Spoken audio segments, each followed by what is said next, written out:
الحمد لله رب العالمين، والصلاة والسلام على سيد الأنبياء والمرسلين وخاتم النبيين سيدنا محمد وآله وصحبه أجمعين، ومن تبعهم بإحسان ودعا بدعوتهم إلى يوم الدين. أما بعد، عن ثوبان رضي الله عنه قال: قال رسول الله صلى الله عليه وسلم: يوشك الأمم أن تداعى عليكم كما تداعى الآكلة إلى قصعتها.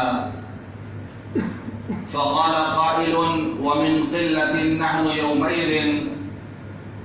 قال: بل أنتم يومئذ كثير، ولكنكم غثاء كغثاء السيل، ولينزعن الله من صدور عدوكم المهابة منكم، ويغزفن في قلوبكم الوهن.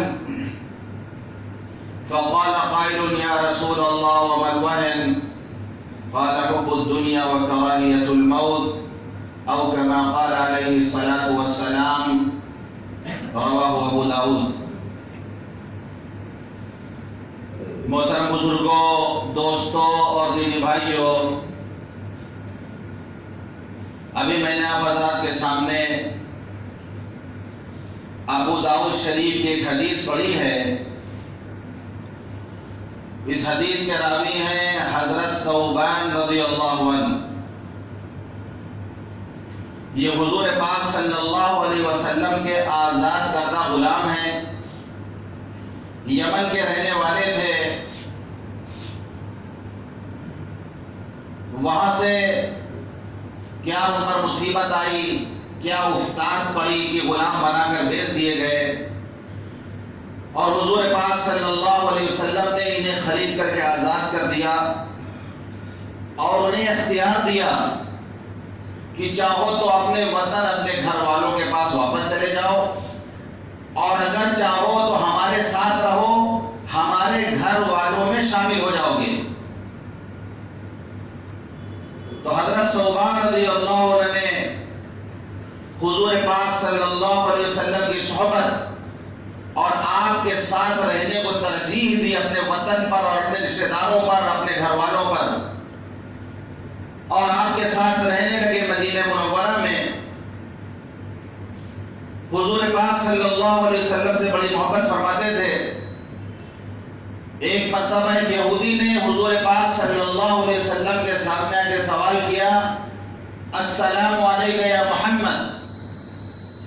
تو حضرت ثوبان رضی اللہ عنہ ناراض ہوئے اور اس کو دھکا دیا، اتنی زور سے دھکا دیا کہ قریب تھا کہ وہ گر جاتا. اس نے پوچھا کہ تم نے مجھے دھکا کیوں دیا؟ انہوں نے کہا کہ تم نے رسول اللہ کیوں نہیں کہا؟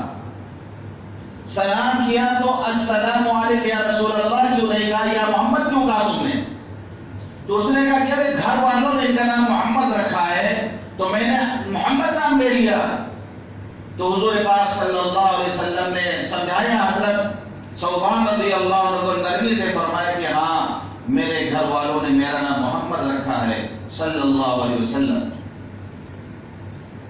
آپ نے ایک مرتبہ فرمایا کہ جو اس بات کا عہد لے کہ وہ کبھی کسی سے سوال نہیں کرے گا، کوئی چیز نہیں مانگے گا، دست سوال دراز نہیں کرے گا، میں جنت کی ضمانت دیتا ہوں.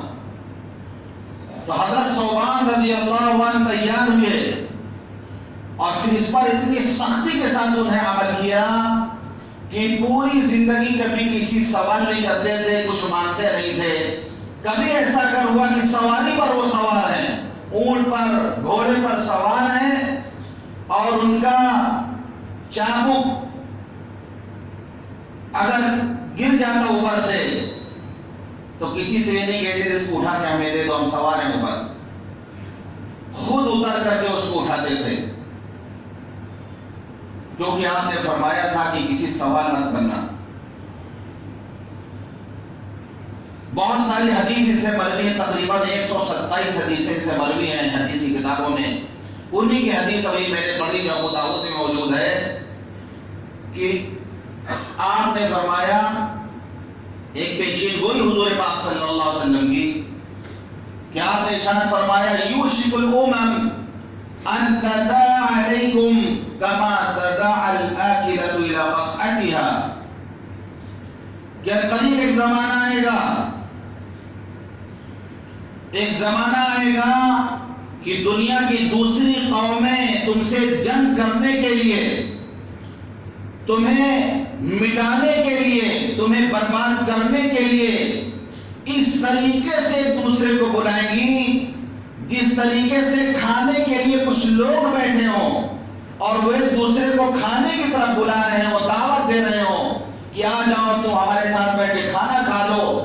جیسے کھانے والی جماعت ایک دوسرے کو بلاتی ہے کھانے کے پلیٹ کی طرف، دسترخوان کی طرف، اسی طرح دوسری قومیں تمہیں مٹانے کے لیے اور تمہیں ختم کرنے کے لیے ایک دوسرے کو دعوت دینی بلائیں گی. 1400 سال پہلے حضور پاک صلی اللہ علیہ وسلم نے پیشین گوئی بتائی تھی، اور یہ پیشین گوئی آپ نے فرمائی تھی 1400 سال پہلے. آج آپ دیکھ لیں، آج دنیا کے نقشے پر آپ دیکھ لیں کہ وہ یہود، وہ عیسائی جو آپس میں دشمن ہیں، یہودی اور عیسائی آپس میں دشمن ہیں. وہ کہ عیسائیوں کا کہنا ہے کہ یہودیوں نے حضرت عیسیٰ علیہ السلام کو سولی پہ چڑھایا، لیکن مسلمانوں کو برباد کرنے کے لیے، مسلمانوں کو مٹانے کے لیے، ان کا ایمان، ان کا اخلاق چھیننے کے لیے آج یہودی دماغ، عیسائی دولت دونوں اکٹھا ہو چکے ہیں. یہودی دماغ، عیسائی دولت دونوں اکٹھا ہو چکے ہیں کہ مسلمانوں کو برباد کر دیا جائے، ایمانی اور اخلاقی طور پر ان کا دیوالیہ نکال دیا جائے. کسی نے سوال کیا وَمِنْ قِلَّةٍ نَحْنُ يَوْمَئِذٍ، اللہ کے رسول کیا اس وقت ہماری تعداد کم ہو جائے گی؟ کیا اس وقت مسلمان بہت کم ہوں گے، تھوڑی تعداد میں ہوں گے کہ قومیں ان کو مٹانا چاہیں گی، بہت تھوڑی تعداد میں ہوں گے؟ آپ نے فرمایا نہیں، بل انتم یومئذ کثیر، تمہاری تعداد تو بہت زیادہ ہوگی. بل انتم یومئذ کثیر، بہت زیادہ تعداد میں مسلمان ہوں گے، مسلمانوں کے ملک ہوں گے، بہت بھیڑ ہوگی مسلمانوں کی، بڑی تعداد ہوگی مسلمانوں کی. بل انتم یومئذ کثیر وَلَكِنَّكُمْ غُثَاءٌ كَغُثَاءِ السَّيْلِ، لیکن تمہاری حالت سیلاب کے جھاگ کے مانند ہو جائے گی. جیسے سیلاب کا کوڑا کچرا ہوتا ہے، اس کی کوئی وقت نہیں ہوتی، اس کی کوئی حیثیت نہیں ہوتی، ہوائیں جدھر چاہے اس کو اڑا کے لے کے چلی جائیں، کبھی اس کونے پر کبھی اس کونے پر، اس کا کوئی وزن نہیں ہوتا، اس کی کوئی قیمت نہیں ہوتی. بل انتم یومئذ کثیر، بہت بڑی تعداد میں مسلمان ہوں گے، لیکن ان کی حیثیت سیلاب کے کچرے کے مانند ہوگی، سیلاب کے جھاگ کے مانند ہوگی. وَلَيَنزِعَنَّ اللَّهُ مِن صُدُورِ عَدُوِّكُمُ الْمُحَبَّةَ مِنكُمْ، اور اللہ تعالیٰ تمہارے دشمنوں کے سینے سے تمہارے روب کو نکال دے گا، ان کے دل سے تمہارا ڈر ختم ہو جائے گا، تمہارا دبدبہ ختم ہو جائے گا، تمہارا روب ان کے دلوں سے اللہ نکال دے گا. کہ آج تمہارے نام سے کیسا کسرا کانپتے اور تھراتے ہیں، آج تمہارا نام سن کر کے بڑے بڑے وقت کے بادشاہ تھراتے ہیں، لیکن وہ وقت آئے گا کہ تمہارا روب ختم ہو جائے گا، اللہ دشمنوں کو دل سے تمہارے روب کو نکال دے گا، ختم کر دے گا. وَلَيَقْذِفَنَّ فِي قُلُوبِكُمُ الْوَهْنَ، تمہارے دلوں کے اندر اللہ وہن کو ڈال دے گا. اللہ تعالیٰ دشمنوں کے دلوں سے تمہارے روح کو نکال دے گا اور تمہارے قلوب کے اندر وہن پیدا کر دے گا. قَالَ قَائِلٌ، یا رسول اللہ ومل وہن، سوال کرنے والے نے پوچھا اللہ کے رسول یہ وہن کیا ہوتا ہے؟ یہ جو اللہ تعالیٰ ہمارے دلوں میں وہن ڈال دے گا یہ وہن کیا ہوتا ہے؟ آپ نے فرمایا حب الدنیا و کراہیت الموت، وہن یہ ہوتا ہے کہ حب الدنیا، کہ تم دنیا سے محبت کرنے لگو گے، و کراہیت الموت، اور تم موت کو ناپسند کرو گے۔ یہ دو بڑی باتیں پیدا ہو جائیں گی، دنیا کی محبت تمہارے دلوں میں ہوگی اور موت سے نفرت کرو گے، موت کو ناپسند کرو گے۔ یہ جو پیشین گوئی آپ نے فرمائی تھی آج یہ پوری ہوتی نظر آ رہی ہے کہ آج پورے عالم میں آپ دیکھ لیں نظر اٹھا کے، عالم اسلام کو آپ دیکھ لیں اٹھا کے کہ مسلمانوں کا کوئی وزن نہیں ہے، اقوام متحدہ میں ان کا کوئی وزن نہیں ہے، دوسروں کے غلام بننے پر تیار، دوسروں کے پیچھے چلنے کو یہ تیار، ان کا کوئی وزن نہیں۔ آج بڑے بڑے ملک ہیں ان کے پاس، لیکن حالت یہ ہے کہ کوئی نظام نہیں، کوئی ترتیب نہیں۔ ہم سب نے بچپن میں کہانی پڑھی تھی، سنی تھی، سب نے پڑھی اور سنی تھی کہ کچھوا اور خرگوش کا مقابلہ ہوا، دوڑ کا مقابلہ ہوا، کون سا بچہ ہے جس نے اس کہانی کو سنا نہ ہو یا پڑھا نہ ہو؟ اور ہمیں پڑھایا گیا تھا کہ خرگوش تیز رفتار تھا اور تیز رفتاری کے ساتھ گیا اور دیکھا ایک جگہ گھاس ہے ہری ہری، اس نے سوچا ہم تو بہت تیز دوڑ لیتے ہیں، تھوڑی دیر آرام کر لیں، کچھوا دھیرے دھیرے آئے گا، اور وہاں پہ جا کے وہ لیٹ گیا اور سو گیا۔ کچھوا ریگتا ریگتا آگے نکل گیا، کہانی لکھنے والے لکھا ہے کچھوا جیت گئے اس دوڑ میں۔ خرگوش اپنی سست رفتاری کے باوجود جیت گیا، ہار گیا، اور کچھوا خرگوش اپنی تیز رفتاری کے باوجود ہار گیا اور کچھوا اپنی سست رفتاری کے باوجود جیت گیا۔ یہ کہانی ہمیں پڑھائی گئی، ہم نے پڑھا اور سنا، لیکن آج معاملہ اس کے برعکس ہے۔ آج معاملہ اس کے بالکل الٹا ہے کہ خرگوش اپنی تیز رفتاری کے باوجود دوڑ رہا ہے اور کچھوا اپنی سست رفتاری کے باوجود بھی سو رہا ہے۔ آج ان کے پاس وسائل ہیں، ان کے پاس حکومت ہے، ان کے پاس میڈیا ہے، ان کے پاس افراد ہیں، اس کے باوجود وہ عمل نہیں کرتے ہیں، اس کے باوجود ان کے منصوبے بنائے جاتے ہیں۔ اور آج ہمارا حال یہ کہ کچھ بھی نہیں ہمارے پاس، اور پھر بھی ہم خواب خرگوش میں مست ہیں۔ ہم کب نیند سے جاگیں گے؟ ہم کب بیدار ہوں گے؟ ہم کب ہوش کے ناخن لیں گے کہ آج معاملہ الٹا ہے کہ کچھوا اپنی سست رفتاری کے باوجود بھی سو رہا ہے؟ ورنہ وہ وقت تھا کہ اس دنیا میں مسلمانوں کا ایسا دبدبہ تھا، ایسا روب تھا کہ تاریخ لکھنے والوں نے لکھا ہے کہ سلیمان اعظم جو ترکی کا شہنشاہ تھا، اس کے زمانے میں اس کے نام سے پورا یورپ کانپتا تھا۔ کہ جب مسلمان یورپ جاتے تھے تو مسلمانوں کے ادب میں گرجا گھروں کے گھنٹے بند ہو جایا کرتے تھے۔ جب مسلمان یورپ کا سفر کرتے تھے تو اسلام کی عزت میں، مسلمانوں کی عزت میں ان کے گرجا گھروں کے گھنٹے بجنے بند ہو جایا کرتے تھے۔ یہ وقت تھا، لیکن آج ہمارا حال کیا ہے؟ یا الہ الا کے وارث باقی نہیں ہے تجھ میں، گفتار دل برانہ کردار قاہرانہ، تیری نگاہ سے دل سینوں میں کانپتے تھے کہ نظر اٹھا کر دیکھ لیتے تھے تو حالت خراب ہو جاتی تھی۔ تیری نگاہ سے دل سینوں میں کانپتے تھے، کھویا گیا ہے تیرا جذبے کلندرانہ۔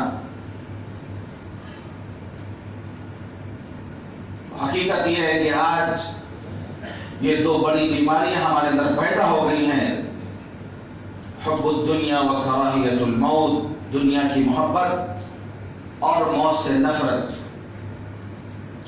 آپ نے فرمایا حب الدنیا راس کل خطیہ، دنیا کی محبت ہر برائی کی جڑ ہے۔ ہوتے ہیں اس میں دنیا کی محبت آپ کو نظر آئے گی. آج دنیا کی معمولی سے معمولی چیز کے لیے اپنے معمولی مفاد کو پورا کرنے کے لیے لوگ پوری قوم کا سودا کرنے کو تیار ہیں. صرف ان کا جیب بھر جائے, صرف ان کا مفاد پورا ہو جائے, اپنے معمولی مفاد کے لیے پوری قوم کا سودا کرنے کو لوگ تیار ہیں. اور یاد رکھیے, اسلام کو, مسلمانوں کو غیروں سے اتنا نقصان نہیں پہنچا جتنا مسلمانوں کو مسلمانوں سے نقصان پہنچا ہے. آپ پوری تاریخ پڑھ ڈالیں, پوری 1400 سال پہلے کی تاریخ آپ پڑھ ڈالیں کہ جتنا مسلمانوں کو, اسلام کو مسلمانوں نے نقصان پہنچایا اتنا کسی اور نے نہیں پہنچایا. دل کے پھپھولے جل اٹھے سینے کے داغ سے, اس گھر کو آگ لگ گئی گھر کے چراغ سے. گھر میں جو آگ لگی ہے باہر سے آگ نہیں آئی, گھر کے چراغ سے آگ لگی ہے. کیا آج مسلمانوں میں ایسے نام و نہاد مسلمان ہیں, مسلمان معاشرے میں ایسے مرد عورت ہیں جو اسلام کے نام پہ کلنک ہیں, وہ جو اسلام کو بدنام کرتے ہیں صرف اپنے ذاتی مفاد کے لیے, اپنے ذاتی مفاد کے لیے, اپنے مقصد کو پورا کرنے کے لیے اپنے مذہب کو قربان کرنے کو تیار ہیں.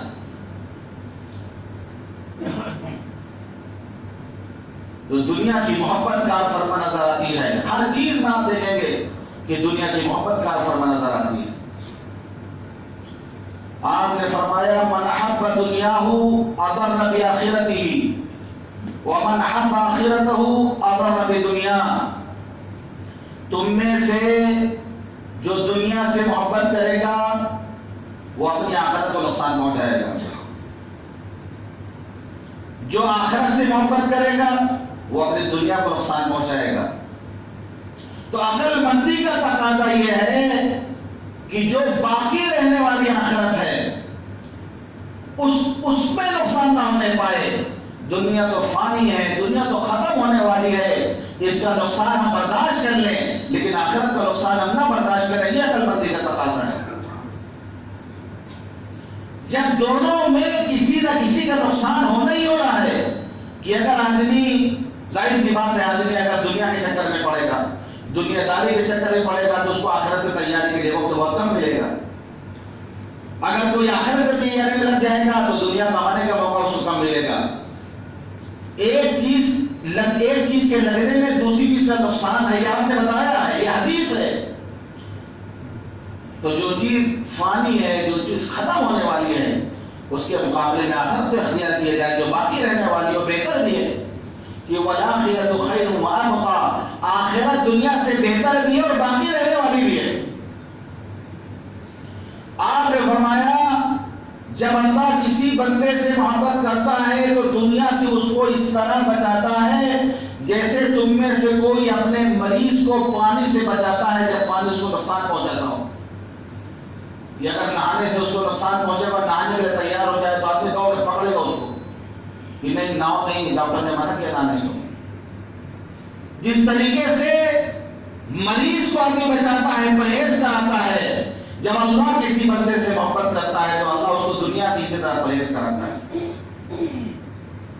اور ہمیں تو سبق دیا کہ حضرت عبداللہ ابن عمر رضی اللہ عنہ فرماتے ہیں کہ حضور پاک صلی اللہ علیہ وسلم نے میرے مونڈے کو پکڑ کے فرمایا, اخذ رسول اللہ صلی اللہ علیہ وسلم بمنکبیہ, میرے مونڈے کو پکڑ کے فرمایا کن فی الدنیا کأنک غریب وعابر سبیل, کہ دنیا میں اس طرح رہو جیسے کوئی مسافر رہتا ہے. مسافر راستہ چلتے ہی زیادہ پکڑے نہیں کرتا. دنیا میں اس طرح رہو جیسے کوئی پردیسی رہتا ہے کہ وطن میں بڑھیا بڑھیا گھر بناتا ہے, وہ پردیس میں ایک معمولی سے کمرے میں پردیس کی زندگی وہ گزار دیتا ہے. تو یہاں اس کا جو ہے کھوڑا ماری کے کمرہ دے کے دھوکہ نہ کھائیں. گاؤں میں جا کے دیکھا فارم ہاؤس کھولے لیے, وہ گاؤں میں بہترین بلڈنگ کھڑی کی ہے, وہ یہ ہم اپنی آنکھوں سے دیکھتے ہیں دنیا میں. تو فرمایا دنیا میں اس طرح رہو جیسے کوئی پردیسی رہتا ہے, مسافر رہتا ہے. لیکن آج ہمارا حال یہ ہے کہ رات دن صرف دنیا کی فکر، رات دن صرف دنیا کی فکر، آخرت کی فکر سے ہم غافل۔ سب سے پہلے اس وقت ضرورت ہے مسلمانوں کو کہ وہ اللہ کی طرف متوجہ ہوں۔ ہمارا حصہ اللہ ہی سے ٹوٹا ہوا ہے، اللہ ہم سے ناراض ہو۔ اگر اللہ ہم سے ناراض ہو، کتنے وسائل ہمارے پاس ہو جائیں، پھر بھی حال ہمارے مقدر میں، حال کے سوا کچھ نہیں ہے۔ اور اگر اللہ ہمارے ساتھ ہو جائے، اگر اللہ ہمارے ساتھ ہو جائے تو ساری خدائی بھی مخالف ہو جائے تو کوئی بات بیٹا نہیں کر سکتی۔ توحید تو یہ ہے کہ خدا حشر میں کہہ دے، توحید تو یہ ہے کہ خدا حشر میں کہہ دے یہ بندہ دو عالم سے خفا میرے لیے ہے۔ اللہ کی طرف متوجہ ہونے کی ضرورت ہے۔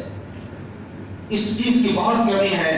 پلاننگ بہت کریں گے، معاشرہ کیسے سدھرے، پھر خانہ کے اندر سدھار کیسے پیدا ہو، بڑے بڑے پلاننگ، جلسے بھی، سب کچھ ہوگا، خود سدھرنے کو تیار نہیں ہے، نماز پڑھنے کو خود تیار نہیں ہے۔ اصلاحی جلسہ ہو رہا، پروگرام چل رہا، پھر خانے کے سدھار کی بات ہوتی ہے، اذان نماز ہوتی رہتی ہے، مائک چالو رہتا ہے۔ خود سدھرنا نہیں چاہتے، پورے محلے کو سدھارنا چاہتے، خود سدھرنا نہیں چاہتے۔ نماز سے غافل، اچھے اچھے لوگ، پڑھے لکھے لوگوں کی بات کر رہے ہیں ہم۔ نماز غائب ہے، نماز نہیں پڑھتے وہ، لیکن ایسے بات کریں گے کہ لگتا ہے کہ ساری دنیا کا ٹینشن ہی نہیں ہو پا رہا ہے۔ خود تو اللہ کی طرف متوجہ ہو، اللہ کے بندے، کیا ایسا کیوں نہیں ہوا کہ مسلمان اللہ کی طرف متوجہ ہوتے، مسجدوں کے اندر بھیڑ ہوتی رمضان کی طرح، اللہ کو منانے کے لیے ہم آتے؟ یہ کام ہم سے نہیں ہوگا۔ سب سے پہلی ضرورت یہ ہے کہ ہم اپنی جسمانی طاقت کے ساتھ سب سے پہلے اپنی روحانیت کو مضبوط کریں۔ ہم سچے پکے پہلے مسلمان تو بنے، مسلمانوں کے اندر جو خوبیاں، وہ خوبیاں کو اپنے اندر پیدا کریں۔ ورنہ جیسے کہ میں نے عرض کیا کہ مسلمانوں ہی نے اسلام کو اور مسلمانوں کو نقصان پہنچایا۔ آپ ہی کے اندر ایسے فرد پیدا ہوں گے جو آپ کو بدنام کریں گے، میڈیا کے سامنے ایسی بیان بازی کرے گا، آپ کے مذہب کو بدنام کریں گے۔ آزادی کے بعد ایک قوم نے زمین دوز محنت کی، خاموشی کے ساتھ اس نے محنت کی، تو آج کرسی پر پہنچے وہ لوگ۔ آج ان کے افراد ہر جگہ موجود ہیں، اپنے افراد کو ہر جگہ پہنچایا خاموشی کے ساتھ۔ اور آزادی کے بعد دوسری قوم نے صرف جلسے، جلوس اور مشاعرہ کیا ہے بس۔ ہم نے کیا کیا آزادی کے بعد؟ جلسے کیا، جلسہ جلوس اور مشاعرہ۔ کروڑوں کی لاگت کی بڑی مسجد مسلمان محلوں میں آپ کو مل جائیں گی، کروڑوں کی لاگت کی۔ اسلام نے کب کہا ہے کہ آپ کروڑوں کی مسجد بنائیں؟ مسجد تو سادی ہونی چاہیے، اسلام کی تعلیم یہ ہے، لیکن آپس میں مقابلے کے لیے کروڑوں روپے کی تعمیر کی مسجدیں آپ کو مل جائیں گی، لیکن مسلمانوں کا کوئی میڈیا چینل آپ کو نہیں ملے گا۔ نہیں کیا مسلمانوں نے کام، آپ کا کوئی میڈیا، آپ کا کوئی چینل نہیں ہے کہ جس سے اپنی بات آپ پیش کر سکیں، اپنے دکھ مصیبت کو آپ شیئر کر سکیں۔ یہ کام کرنا تھا، ہم نے نہیں کیا۔ اذان کو مکمل دعوت کہا گیا ہے، مکمل دعوت۔ معمولی سمجھ رکھے ہم نے اذان کو، کروڑوں کی لاگت کی مسجد ہم نے بنوائی ہے، لیکن اچھی آواز کا مؤذن ہم نے نہیں رکھا کہ ایسی دلکش اذان ہونی چاہیے مسلمانوں کی مسجد سے، ایسی دلکش اذان ہونی چاہیے کہ غیر مسلم بیٹھ کے انتظار کرے کہ ابھی اذان ہوگی تو سننے میں آپ کو مزہ آئے گا، کہ اذان سن کر روح تازہ ہو جائے۔ لیکن ہمیں تو 1500 کا مؤذن چاہیے، ہمیں تو 2000 کا مؤذن چاہیے۔ کروڑوں کی لاگت کی بنائی مسجد، اذان ایسی ہوتی ہے کہ ہم نہیں سننا چاہتے۔ اذان کا مفہوم آج تک ہم برادران وطن کو نہیں بتا سکے کہ اللہ اکبر کا مطلب کیا ہوتا ہے۔ وہ سمجھتے ہیں کہ اکبر بادشاہ مراد اس سے۔ اذان کو مکمل دعوت کہا ہے، اذان کے بعد ہم دعا پڑھتے ہیں، کیا پڑھتے ہیں؟ اللہم رب هذه الدعوة التامة، تامہ ای کاملہ، کامل مکمل، تامہ کہتے ہیں کامل مکمل، دعوت تامہ مکمل دعوت، اذان کو مکمل دعوت کہا جا رہا، ہمارے تک اذان کا مفہوم ہے دوسروں کو بتا سکے۔ یہ غلطیاں ہوئی ہم سے، یہ ماضی میں غلطی کی ہے ہم نے کہ کروڑوں روپے مسجد میں خرچ کیا، لیکن ٹریننگ والے مؤذن ہم نے رکھے کہ مؤذنوں کے لیے ٹریننگ سینٹر ہوتا جہاں ٹریننگ ہوتی اچھی آواز کے لیے، اچھی اذان کے لیے، وہاں سرٹیفکیٹ دیا جاتا اور پھر اس کا جو امتحان ہوتا اور اچھا مؤذن رکھا جاتا، جتنا بھی تنخواہ دی جائے، مہنگا مؤذن رکھتے، اچھی تنخواہ دے کے رکھتے، کیونکہ یہی چیز ہے جو غیر سنتے ہماری اذان تو سنتے ہیں، وہ ایسی بوڑھے اذان دیں گے کہ سر درد ہو جائے گا، ایسی مسجدوں میں عالیشان مسجد اذان دینے والے ایسے لوگ اذان دیں کہ سر درد ہو جائے، کہ مولانا روم نے مثنوی میں لکھا ہے کہ مسلمانوں کی جماعت سفر کر رہی تھی، ایک گاؤں میں رات کو پڑا ڈالا، صبح میں کسی نے اذان دے دیا، گاؤں جو تھا وہ غیر مسلموں کا تھا، علاقہ تھا، گاؤں کا جو سردار تھا بہت سا ہدیہ تحفہ لے کر کے آیا، بہت سا ہدیہ تحفہ لے کر کے آیا، بھائی اذان کس نے دیا ہے، صبح کی اذان کس نے دیا ہے، یہ ہدیہ لے کے ہم آئے، بڑا خوش ہو کے لگتا ہے کہ ہم نے بہت بڑھیا اذان دیا ہے، بہت شاندار اذان ہم نے دیا ہے۔ سردار نے کہا کہ اصل میں ہماری بیٹی نے اسلام کا مطالعہ کیا، اسلام قبول کرنا چاہتی تھی، وہ اسلام کی طرف بہت مائل تھی، لیکن جب اس نے آج اذان سنی اتنی خراب آواز میں، اس نے کہا کہ یہ لوگ ایسی اذان دیتے ہیں تو ہم کو یہ مذہب قبول نہیں کرنا ہے، تو پھر اس نے آج انکار کر دیا کہ ہم مسلمان نہیں بنیں گے۔ اسی خوشی میں ہم آپ کا احسان ماننے کے لیے یہ ہدیہ تحفہ لے کے آپ کے سامنے آئے۔ کہیں ایسا تو نہیں کہ ہم یہی چیز دہرا رہے ہوں اپنے یہاں، ورنہ آپ کو یوٹیوب میں ایسے ویڈیو دیکھنے کو ملیں گے، غیر مسلم تلاوت جو حرمین میں تلاوت ہوتی ہے اس کو باقاعدہ سنتے ہیں، وہ بچے جو اچھی اچھی نعت پڑھتے ہیں وہ سنتے ہیں، وہ ویڈیو اپلوڈ کرتے ہیں۔ یہ بہت بڑا کام تھا کہ ہماری دعوت جو تھی مکمل دعوت، اذان اتنی شاندار ہوتی ہے جیسے حرم کی اذان ہوتی ہے، دل کھنچ جاتا ہے، لوگ انتظار کرتے ہیں، ایسی ہر مسجد سے اذان کی آواز بلند ہوتی، قسم خدا کی کبھی کوئی یہ آواز نہ اٹھاتا کہ جو ہے مسلمانوں کے اذان کو روک دیا جائے، ہماری نیند میں ڈسٹرب ہوتا ہے، ہماری نیند میں خلل پڑتا ہے، لیکن یہ غلطی ہم نے کی ہے اس ملک میں۔ تو فرمایا حب الدنیا و کراہیت الموت، دنیا کی محبت اور موت کو ناپسند کرنا، یعنی جب دنیا کی محبت ظاہر سی بات، رات دن آدمی روپیہ کما کے اکٹھا کر کے رکھے گا تو کون مرنا چاہے گا؟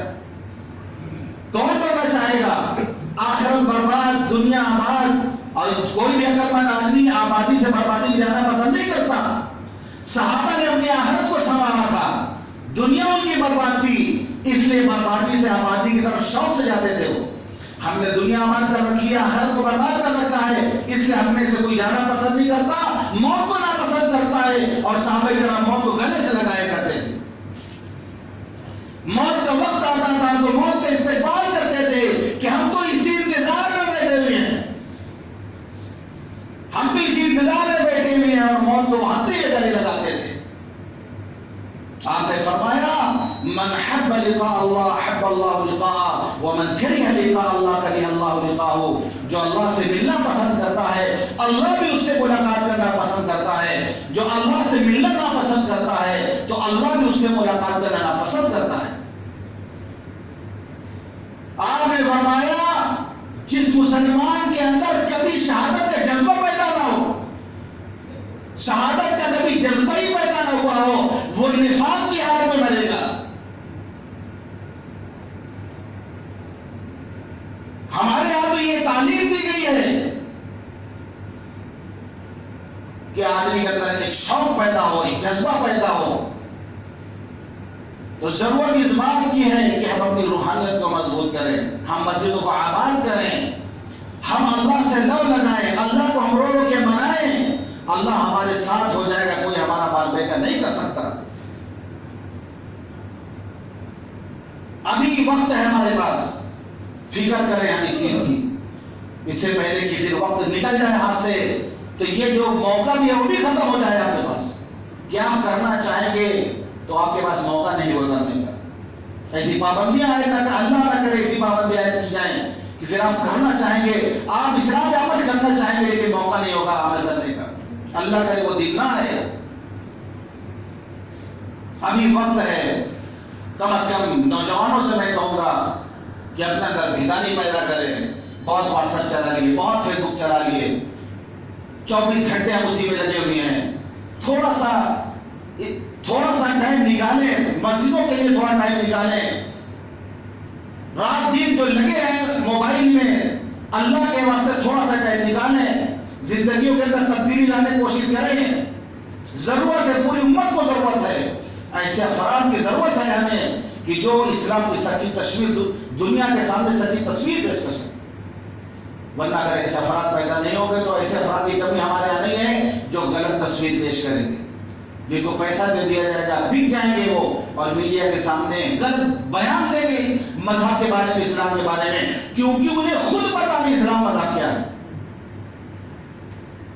یہ تسلیمہ نسرین، سلمان رشدی کسی غیر مسلم گھر میں پیدا نہیں ہوئے، لوگ سب مسلمان گھر میں پیدا ہوئی ہے، تربیت ان کی اچھی نہیں ہوئی، تعلیم ان کو اچھی نہیں دلائی گئی، تو آج کیا ہوتا ہے، اسلام کے خلاف، مسلمانوں کے خلاف بکتے رہتے ہیں۔ ایسے ہی مسلمانوں میں بہت سے پیدا ہوں گے، تسلیمہ نسرین جیسی پیدا ہوں گی عورتیں، اور سلمان رشدی سے مرد پیدا ہوں گے جنہیں خرید لیا جائے گا، اور پھر وہ غلط بیان بازی کریں گے اور دنیا سمجھے گی یہ مسلمان۔ ضرورت ہے اچھے افراد تیار ہوں، اچھے افراد تیار ہوں، اپنے اخلاق سے، اپنے کردار سے اسلام کی اچھی اور سچی تفسیر دنیا کے سامنے پیش کریں۔ اللہ تعالی ہم سب کو کہنے اور سننے زیادہ عمل کرنے کی توفیق عطا فرمائے۔ وآخر دعوانا الحمدللہ رب العالمین۔